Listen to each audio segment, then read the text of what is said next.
सूबाई सदर PTI परवेज खटक ने गवर्नर खैबर पख्तूनख्वा के खिलाफ इलेक्शन कमीशन को खत लिख दिया है। परवेज खटक कहते हैं गवर्नर खैबर पख्तूनख्वा अपने आईनी इख्तियारात से तजावुज़ कर रहे हैं।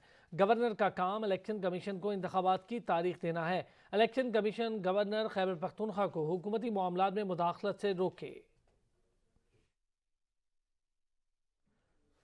तफसीलात अदनान शाहिद से जानेंगे। अदनान बताइएगा। जी बिल्कुल, देखें, एक तरफ पाकिस्तान तहरीक इंसाफ ने जो निगरान हुकूमत है और खासतौर पर जो गवर्नर है उसके खिलाफ writ petition Peshawar high court में दायर की हुई है, और इसी तरह सूबाई सदर पाकिस्तान तहरीक इंसाफ परवेज खटक ने आज इलेक्शन कमीशन को बाकायदा तौर पर गवर्नर के खिलाफ जो है वो खत लिख दिया है। ये कहा गया है खत में गवर्नर खैबर पख्तूनख्वा अपने आईनी इख्तियारात से तजाविज़ कर रहे हैं, क्योंकि ये जब से निगरान हुकूमत आई है कहा गया था कि 90 दिन में जो इंतखाबात है वो जो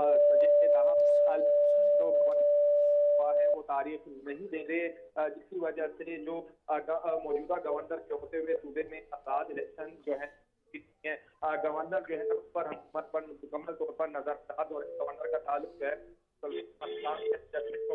मेयर पिशावर है के बेटे हैं, और यही बड़ी वजह है कि गवर्नर है वो इस इंतखाबात पर काफी असर अंदाज होंगे। जी बहुत शुक्रिया अदनान शाहिद।